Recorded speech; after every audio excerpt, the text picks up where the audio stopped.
तो बस वो डिस्कस करते हैं और इसके बाद नेक्स्ट जो है वो नेक्स्ट क्लास फिर स्टार्ट करते हैं नेक्स्ट टॉपिक। तो anatomy of the autonomic nervous system में मैं आप लोगों को बता रहा था कि एक तो हमारे पास होते हैं गेंगलियन, ठीक है। तो गेंगलियन आप लोगों को समझ आ गई थी कि गेंगलियन क्या चीज़ है। मैंने कहा था कि गेंगलियन जो है वो collection of the cell bodies है outside the central nervous system. Central nervous system के बाहर जब जब जितने भी न्यूरॉन होते हैं उनकी सेल बॉडीज, काफी ज्यादा न्यूरॉन्स की सेल बॉडीज आपस में एक जगह में जब वो जमा हो जाती है तो उसको हम कहते हैं गेंगलियन, ठीक है। तो फॉर एग्जांपल अब ये जगह है हमारे पास कि यहाँ पे सेंट्रल नर्वस सिस्टम के बाहर ये जगह जो है, तो यहाँ से बहुत सारे न्यूरॉन्स जो हैं उनकी सेल बॉडीज यहाँ पे जमा हो जाएगी, ठीक है। तो बहुत सारे न्यूरॉन्स जो है उनकी सेल बॉडीज जब जमा हो जाएगी तो इसको हम कहेंगे गेंगलियन। तो ये एक गेंगलियन होगा, ये हो गया एक गेंगलियन, ठीक है। फिर हमारे पास मैंने कहा था कि सिंपैथेटिक और पैरासिम्पैथेटिक नर्वस सिस्टम जो है तो उसके न्यूरॉन्स या तो स्पाइनल कॉर्ड से निकलते हैं और या आपके क्रेनियल होते हैं, या तो मतलब स्पाइनल नर्व होते हैं या क्रेनियल नर्व होते हैं। जिस तरह सिंपैथेटिक है तो उसके उसको हम टोरेकोलम्बर डिवीजन भी कहते हैं क्योंकि उसके जो न्यूरॉन है या नर्व कह ले वो हमारे थोरेसिक और लंबर जो होता है वहां से, ठीक है। जो थोरेसिक और लंबर जो नर्व होते हैं वहां से निकलते हैं, ठीक है। तो वहां से अब निकलेंगे, फॉर एग्जांपल ये एक न्यूरॉन है तो नर्व है, अब ये निकला है आपके T1 से, ठीक है। फिर इसी तरह T2 से एक निकलेगा, फिर नीचे T3 T4 और वो सारे जमा होके एक जगह में उनकी उनका एक जोन तो यहाँ पे होगा, ठीक है। एक जोन उनका कहाँ पे है, स्पाइनल कॉर्ड में है। ये पार्ट ये क्या है, ये स्पाइनल कॉर्ड है तो उनका एक जोन तो स्पाइनल कॉर्ड में है, लेकिन उनकी सेल बॉडी कहाँ पे है, सेल बॉडी सारे एक जगह पे जमा होके सेंट्रल नर्वस सिस्टम के बाहर एक जगह पे जमा होके वो क्या बनाएंगे, वो गेंगलियन बनाएंगे। तो यहाँ पे सारे हमारे जितने भी नर्व है तो उन्होंने क्या बनाया, उन नर्व ने यहाँ पे गेंगलियन बनाया है। तो इस नर्व को हम कहते हैं प्री गेंगलियोनिक न्यूरॉन। ये होगा प्री गेंगलियोनिक, गेंगलियन से पहले वाला न्यूरॉन, ठीक है। तो ये प्री गेंगलियोनिक होगा। फिर इस यहाँ से एक और नर्व भी निकलेगा, न्यूरॉन निकलेगा, लेकिन उसकी सेल बॉडी कहाँ होगी, उसकी सेल बॉडी भी यहीं पे होगी, ठीक है। यहाँ पे कोड ड्रा कर लेते थे। तो क्या होगा, उसकी सेल बॉडी जो है यहाँ पे होगी और वो न्यूरॉन यहाँ से निकलेगा, ठीक है। तो सेल बॉडी यहाँ पे है और एक्सॉन जो है वो बाहर निकला है, और ये एक्सॉन जो है फिर आगे गया है और फिर ये आपके इफेक्टर ऑर्गन की तरफ गए, ठीक है। तो इसके तीन पार्ट हो गए। तो ऑटोनोमिक नर्वस सिस्टम जो है उसके जो न्यूरॉन निकलते हैं तो उनके तीन पार्ट है। एक प्री गेंगलियोनिक न्यूरॉन है, एक दूसरा पार्ट जो है वो गेंगलियन है, और थर्ड पार्ट जो है वो ये वाला है जो एक और न्यूरॉन है जिसको हम कहते हैं post ganglionic neuron. Post ganglionic क्योंकि ये गेंगलियन के बाद से निकला है, ठीक है। तो वो गेंगलियन से पहले वाला था तो उसको प्री गेंगलियोनिक, और गेंगलियन के बाद वाला जो है तो उसको पोस्ट गेंगलियोनिक न्यूरॉन हम कहते हैं, ठीक है। तो ये हमारे पास है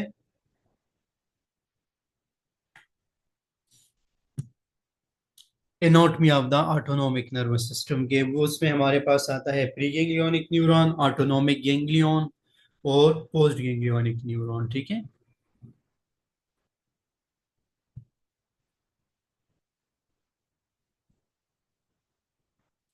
So preganglionic neuron, its cell body and myelinated axon located within the gray matter of the CNS. The preganglionic axon passes from the CNS in the form of spinal or cranial nerve. ठीक है, कह रहे कि इसकी cell bodies और अगर myelinated कोई axon होगा तो वो तो आपके सेंट्रल नर्वस सिस्टम में होगा, लेकिन इसका जो लास्ट पार्ट है जो अनमाइलिनेटेड न्यू एक्सॉन है तो वो हमारे पास होगा गेंगलियन में, ठीक है।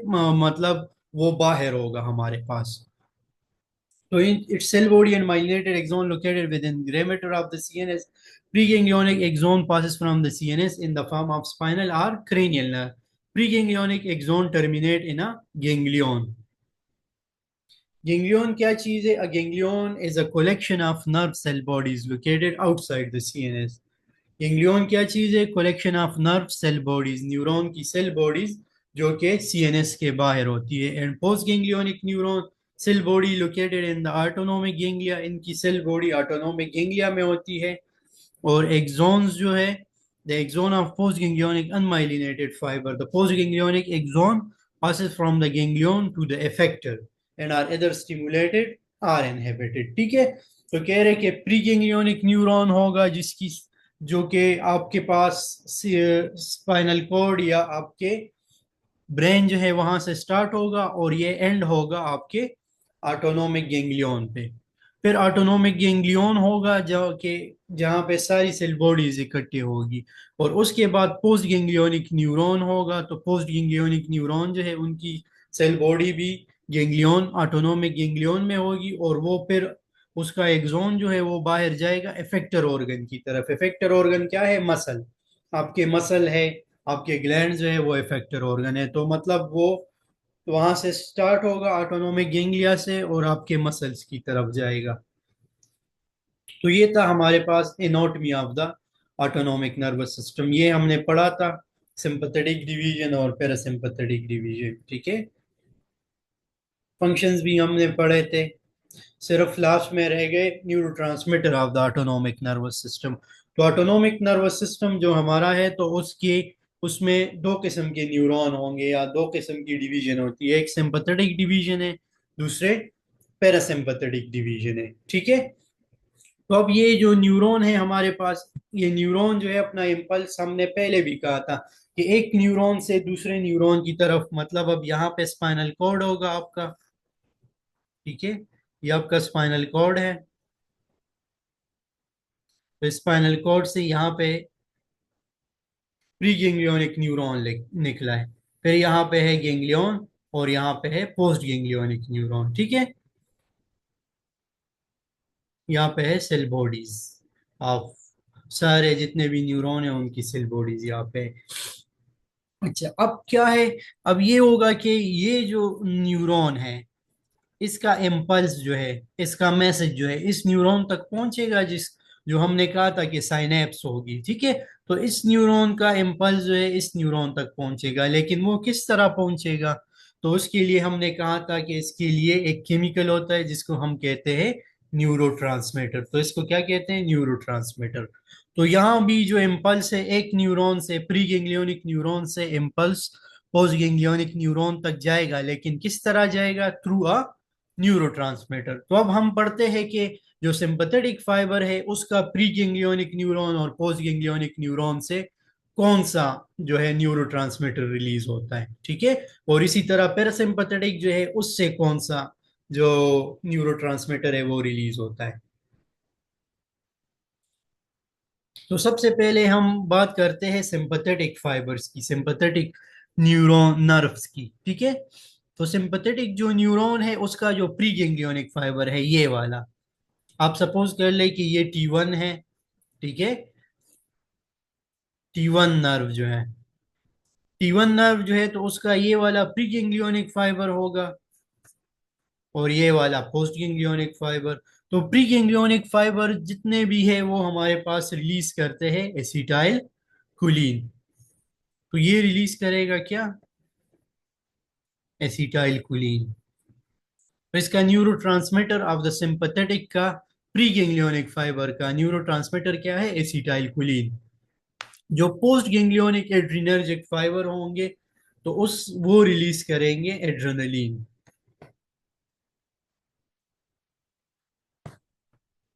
और कुछ हमारे पास होते हैं स्पेशल टाइप जो होते हैं post ganglionic cholinergic fibre of the sympathetic nervous system. तो वो रिलीज करेंगे एसिटाइल कोलिन. तो कोलिनर्जिक फाइबर वो फाइबर होते हैं जो एसिटाइल कोलिन रिलीज करते हैं. एड्रीनर्जिक वो फाइबर होते हैं जो एड्रेनलिन रिलीज करते हैं. ठीक है, एड्रेनलिन या नॉर एड्रेनलिन. तो ये एड्रीनर्जिक नॉर एड्रेनलिन भी रिलीज करेंगे और इसके साथ साथ एड्रेनलिन भी रिलीज करते हैं, दोनों रिलीज करते हैं. ठीक है, तो यहाँ पे हमने पढ़ा, लेकिन याद रखें यहाँ पे लिखा है ना कि हमारे पास मोस्टली जो पोस्ट गेंगियो प्री गेंगियोनिक तो जितने भी होंगे वो एसिटाइल कोलिन रिलीज करेंगे, ठीक है। सिंपथेटिक फाइबर चाहे वो पैरासिम्पथेटिक हो या सिंपथेटिक हो, प्री गेंगियोनिक फाइबर हमेशा क्या रिलीज करते हैं, एसिटाइल कोलिन रिलीज करते हैं।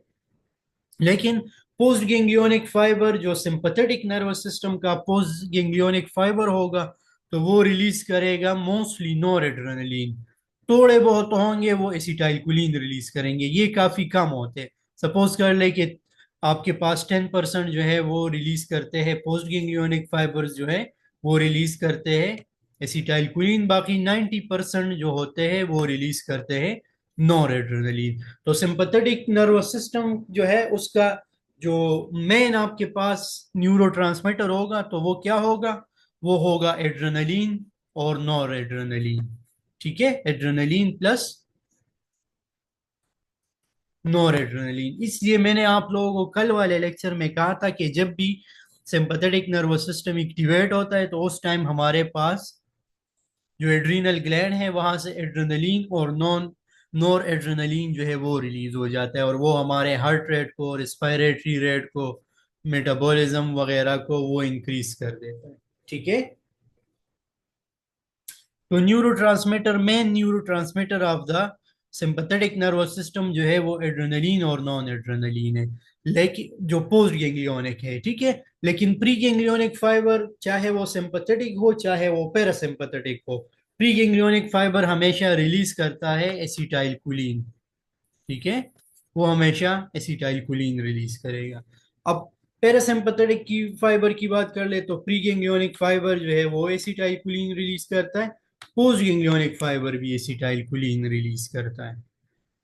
और इसका कोई भी पोस्ट गैंग्लियोनिक फाइबर जो है वो नॉर एड्रेनलिन रिलीज नहीं करेगा। तो अगर आपका नर्व नंबर मतलब क्रेनियल नर्व 3 है, तो वो हमने कहा था कि वो part of the parasympathetic fibre है, तो वो कौन सा न्यूरोट्रांसमीटर रिलीज करेगा, वो एसिटाइलकोलिन। 7 जो है क्रेनियल नर्व 3 हो गए, क्रेनियल नर्व 7 हो गए, 9 हो गए, 10 हो गए, इसके अलावा S2, ठीक है, सेक्रम 2, सेक्रम नर्व 3 और सेक्रम नर्व नंबर 4। तो ये सारे जितने भी नर्व है ये हमेशा एसिटाइलकोलिन ही रिलीज करेंगे, चाहे वो प्री गैंग्लियोनिक हो चाहे पोस्ट गैंग्लियोनिक हो, वो सिर्फ एसिटाइलकोलिन रिलीज करेंगे, ठीक है।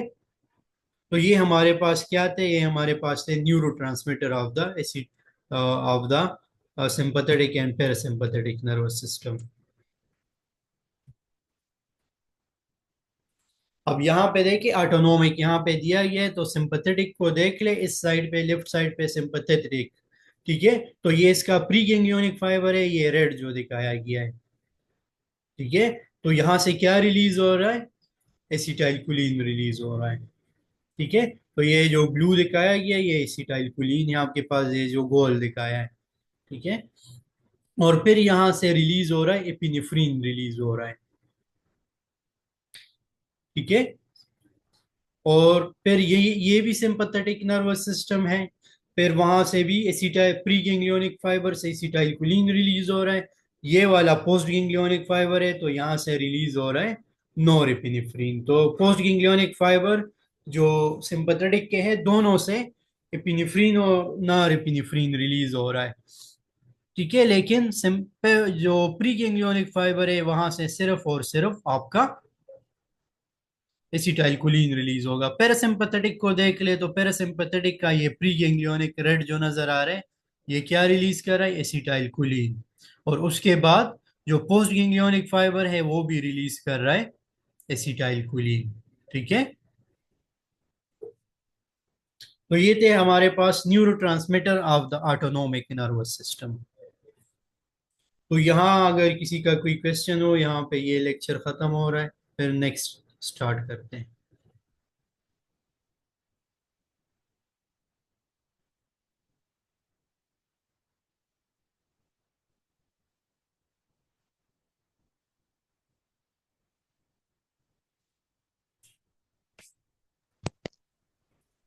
अरे ये जो अभी लास्ट में आपने पढ़ाया ना, सब कटेगा कि सिंपैथेटिक और पैरासिम्पैथेटिक। वो वाली आवाज स्लाइड ओपन करें सर। स्लो आ रही है, बताए क्या?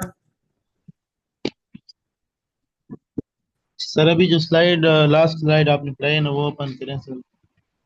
जी जी, क्या उसमें क्या है? सर वो आप ओपन तो करें ना फिर। जी।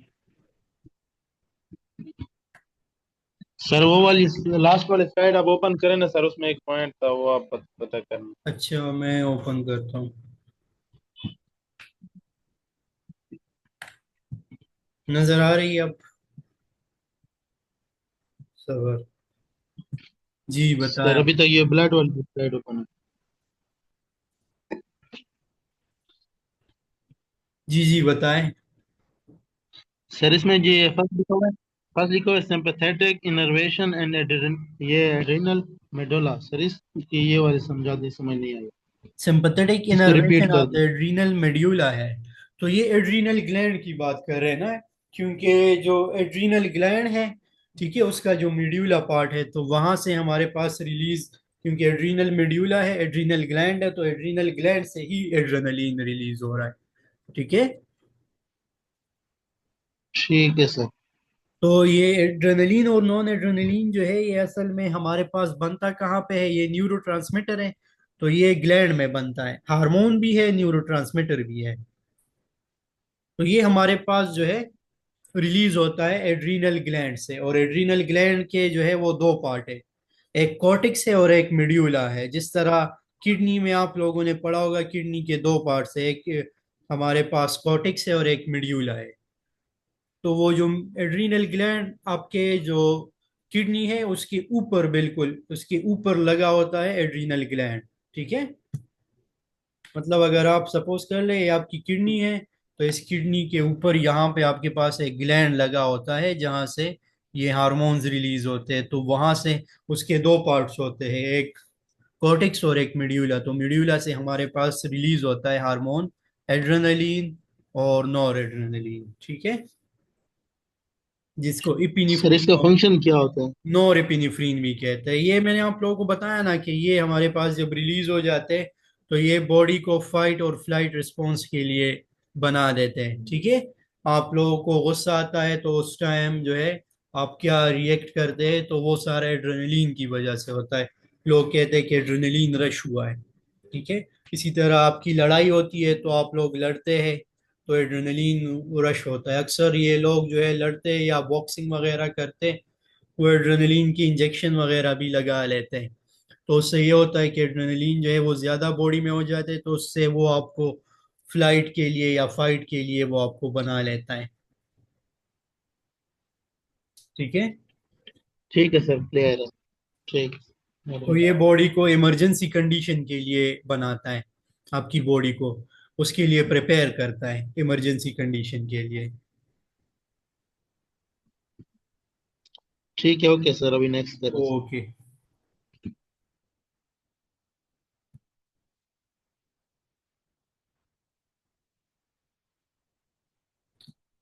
अच्छा,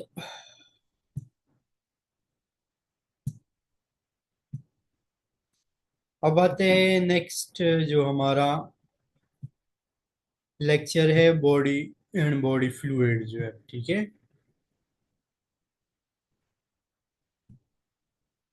तो इसकी तरफ आते हैं,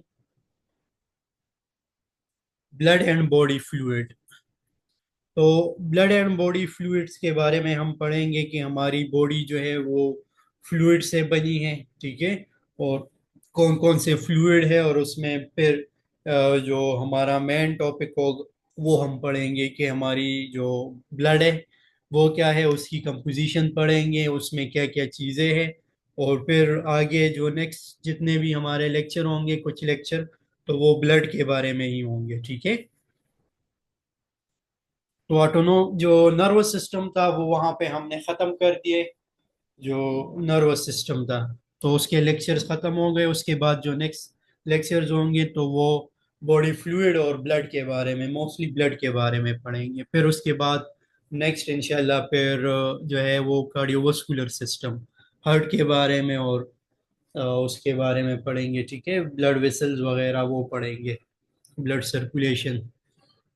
तो ब्लड एंड बॉडी फ्लूइड, अब हमारी जो बॉडी है वो मोस्टली किस चीज से बनी है? वो मोस्टली बनी है, अगर बॉडी वेट की बात कर ले, ठीक है, तो वो मोस्टली बनी है, उसका मोस्टली वॉल्यूम जो है वो बना है किस चीज से? वो बना है फ्लूइड से।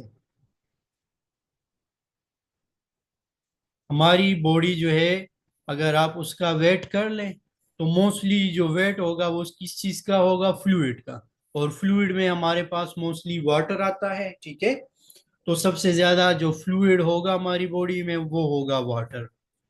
इसके अलावा ब्लड और चीजें भी है, लेकिन ज्यादातर होता है वाटर। तो हम total volume of the fluid की बात कर ले, अगर आप सपोज कर ले कि एक 70 kg मेल है। क्या है? 70 kg मेल। और हम उसको कह ले कि 70 kg मेल जो है, इसका बॉडी वेट जो है, इसका टोटल वेट जो है 70 kg है, तो इसकी बॉडी में फ्लूइड कितना होगा? तो इसकी बॉडी में फ्लूइड जो है वो होता है 42 लीटर। कितना होता है टोटल वॉल्यूम? टोटल वॉल्यूम जो है वो होता है 42 लीटर, ठीक है।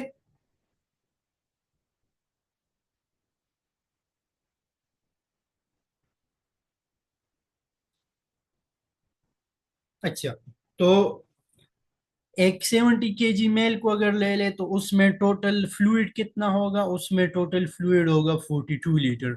और ये उसके बॉडी वेट का कितना परसेंट होता है? ये होता है 60%।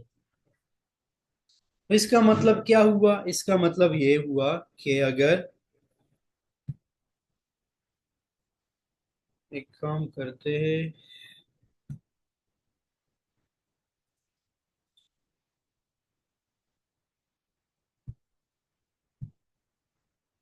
ठीक है। अच्छा, अब अगर हमारे पास एक 70 kg है मेल, 70 kg मेल है, उसका कितना होगा? 42 लीटर फ्लूइड होगा उसकी बॉडी का, उसकी बॉडी में। इसका मतलब क्या हुआ कि अगर ये एक बंदा है, इसका वेट है 70 kg, ठीक है, 70 kg है, तो इस बंदे का क्या होगा? इसका 60% बॉडी जो होगी वो बनी 60% ऑफ द वेट। मतलब इस 70 kg का 60% जो होगा वो बनेगा फ्लूइड से। तो 60% फ्लूइड है, बाकी 40% रह गया, तो वो 40% इसका होगा सॉलिड चीजें, ठीक है। सॉलिड जिस तरह फैट्स वगैरह है तो उससे बनेगा। बाकी 60% जो है वो फ्लूइड है, तो 60% फ्लूइड और 40% जो है वो है सॉलिड। अब ये फ्लूइड जो हमारी बॉडी में होगा या इस बंदे की बॉडी में होगा, तो ये दो जगहों में होते हैं। इस फ्लूइड को हम दो किस्म के वॉल्यूम में डिवाइड कर देते। एक वो वॉल्यूम जो इस बंदे के सेल्स के अंदर होगा, ठीक है, इस बंदे के सेल्स के अंदर होगा, तो उनको हम कहते हैं इंट्रासेल्यूलर फ्लूइड। फ्लूइड जो जो मैंने आप लोगों को बात की ना कि 42 लीटर फ्लूइड होगा, तो ये 42 लीटर फ्लूइड किस जगह में होगा इस बंदे की? तो वो इस बंदे की कुछ फ्लूइड उसके सेल के अंदर होंगे। मतलब ये सेल है, और सेल का आप लोगों ने पढ़ा होगा कि सेल जो है वो 90 to 92% जो है वो बना है वाटर से। तो सेल के अंदर जितना भी फ्लूइड है, ठीक है, मतलब ये है फ्लूइड इनसाइड द सेल। तो ये जितना भी फ्लूइड है, इस सारे फ्लूइड को हम कहते हैं intra cellular. Intra mean inside, cellular mean cells, तो इनसाइड द सेल्स। इसको इंट्रासेल्यूलर फ्लूइड भी कहते हैं, ठीक है, इंट्रासेल्यूलर फ्लूइड कंपार्टमेंट भी कहते हैं। तो ये होगा इंट्रासेल्यूलर फ्लूइड।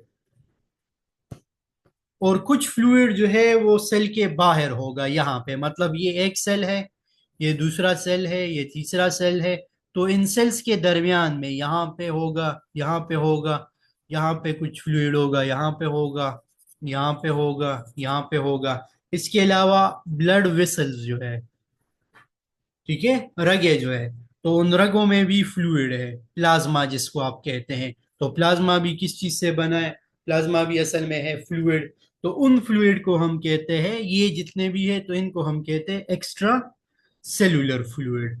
क्या कहते हैं? Extra cellular. Extra mean outside the cell,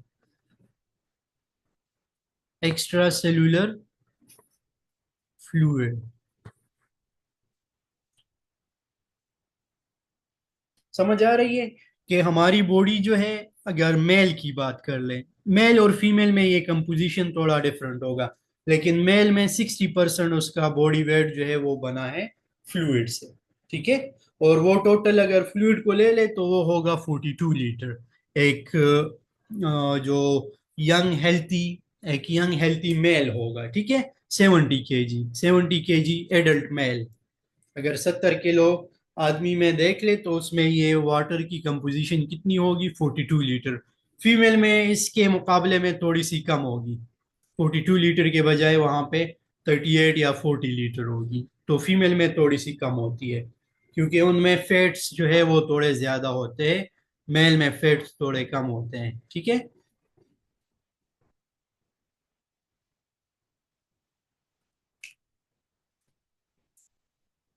तो अब हम, थोड़ी बहुत आपको समझ आ गई होगी कि हमारे पास होता है फ्लूइड।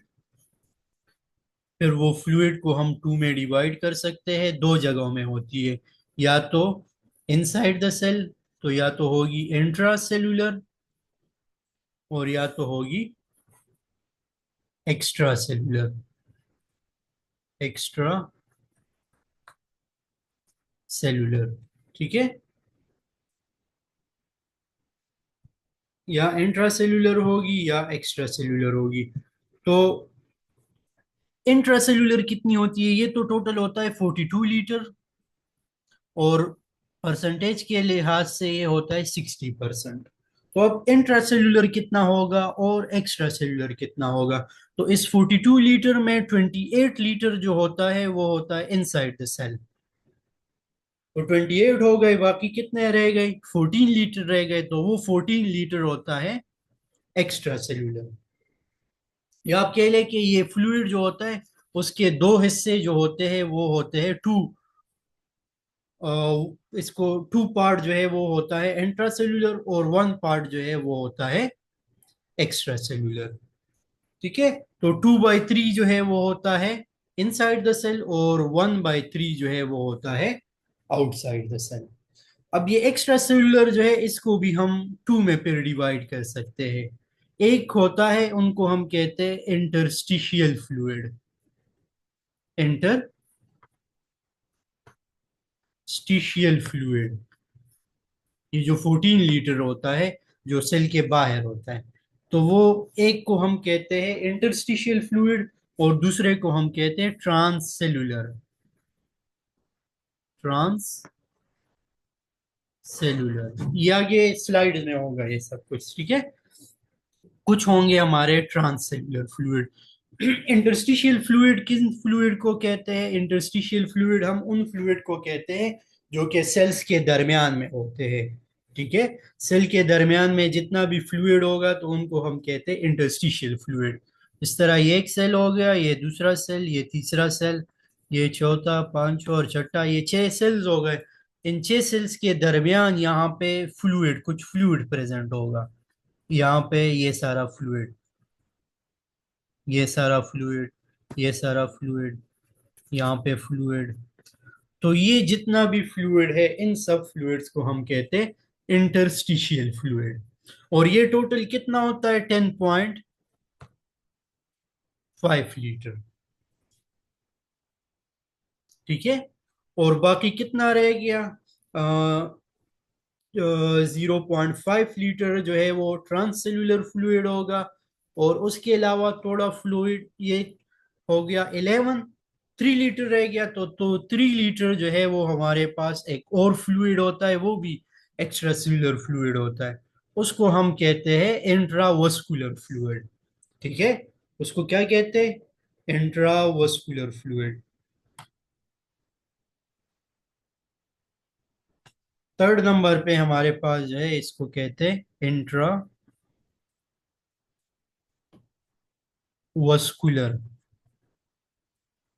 ये इंट्रावस्कुलर असल में होता है एक्स्ट्रा सेलुलर, लेकिन ये कहाँ पे होता है, ये इनसाइड द ब्लड वेसल। जिस तरह आप कह लें कि आपका आयोटा है, या आपकी आर्टरी है, या आपके वेन है, तो आपकी आर्टरीज और वेन में ब्लड ब्लड होता है। और ब्लड में क्या चीजें होती है, ब्लड में दो चीजें होती है, एक होता है प्लाज्मा, ठीक है, और दूसरा होता है वहां पे ब्लड सेल्स, जो वाइट ब्लड सेल है, रेड ब्लड सेल्स है, प्लेटलेट्स हैं। तो प्लेट जो सेल्स होते हैं और उसके अलावा फ्लूइड होता है, उस फ्लूइड को हम कहते हैं प्लाज्मा। तो ये जो प्लाज्मा आपका होता है जिसको हम कहते हैं इंट्रावस्कुलर फ्लूइड, तो ये इंट्रावस्कुलर फ्लूइड भी असल में क्या चीज है, ये भी हमारे पास होता है एक्स्ट्रा सेलुलर फ्लूइड, क्योंकि ये सेल के अंदर तो नहीं होते, सेल के बाहर होते। तो इस वजह से इसको भी हम इंट्रावस्कुलर कहते हैं। अक्सर स्टूडेंट कंफ्यूज होते हैं, आप उनसे पूछते हैं कि आपके ब्लड जो वेसल्स है, आपकी अयोटा में, आपकी आर्टरी में जो फ्लूइड होता है, जो प्लाज्मा होता है, तो वो इंट्रासेल्युलर फ्लूइड है या एक्स्ट्रा, तो वो अक्सर कहते हैं कि ये इंट्रासेल्युलर है, क्योंकि वो के समझते हैं कि ये जो हमारा वेसल है, ठीक है, आर्टरी जो है तो ये सेल में आते हैं, आर्टरी तो सेल नहीं है, तो इस वजह से वहां पे जो फ्लूइड होगा तो इसको हम कहेंगे एक्स्ट्रा सेल्यूलर। हाँ, अगर आप सपोज कह ले कि आपका आरबीसी है, रेड ब्लड सेल है, ये आपका आरबीसी है, और इसके अंदर कोई फ्लूइड होगा, तो उस फ्लूइड को फिर हम कहेंगे इंट्रा सेल्यूलर फ्लूइड। तो आरबीसी हो गए या डब्ल्यूबीसी हो गए या प्लेटलेट, अगर वहां पे कोई फ्लूइड होगा तो वो इंट्रासेल्यूलर होगा। लेकिन अगर आपके ब्लड वेसल के अंदर जो फ्लूइड है, जो आपका प्लाज्मा है, तो वो क्या होगा, वो होगा एक्स्ट्रा सेल्यूलर फ्लूइड, ठीक है। तो ये हमारे पास कंपोजिशन थे। कंपोजिशन किस चीज के, फ्लूइड के फ्लूइड टोटल 42 लीटर है, उसका 1/3 जो है वो इंट्रासेल्यूलर है, तो इंट्रासेल्यूलर फ्लूइड ज्यादा होता है, ठीक है। इनसाइड द सेल ज्यादा फ्लूइड होता है, आउटसाइड द सेल जो है वो कम होता है। तो ये 60% आपकी बॉडी वेट जो है वो फ्लूइड है, बाकी 40% रह गए, तो वो 40% क्या होगा, वो सॉलिड वेट होगा। तो जिन लोगों में सॉलिड वेट ज्यादा होगा उनका फ्लूइड कंपोजिशन कम होगा। जिस तरह फीमेल है, तो फीमेल में क्या होता है, उनका जो सॉलिड वेट है वो ज्यादा होता है, और उनका फ्लूइड जो परसेंटेज है वो कम है। बच्चों में फ्लूइड और भी ज्यादा होता है, मतलब मेल में अभी 60 है, बच्चों में इससे भी ज्यादा होगा, वो 70% होगा, 72% होगा, ठीक है।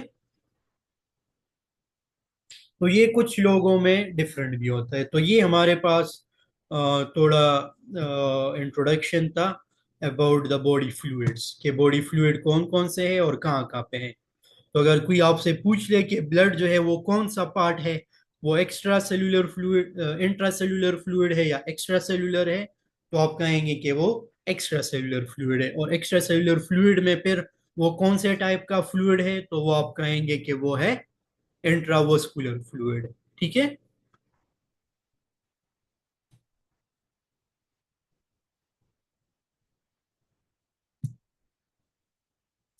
तो in the average 70 kg adult man, total body water is 60% of the body weight, or about 42 litre, ठीक है।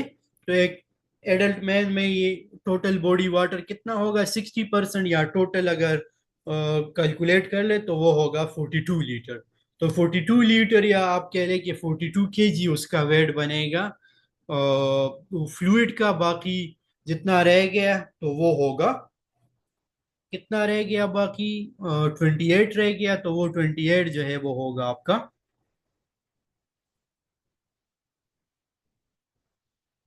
सॉलिड, ठीक है। अच्छा, this percentage can change depending on the age, gender and degree of obesity, ठीक है। ये percentage हमारे पास क्या हो सकता है, ये चेंज हो सकता है।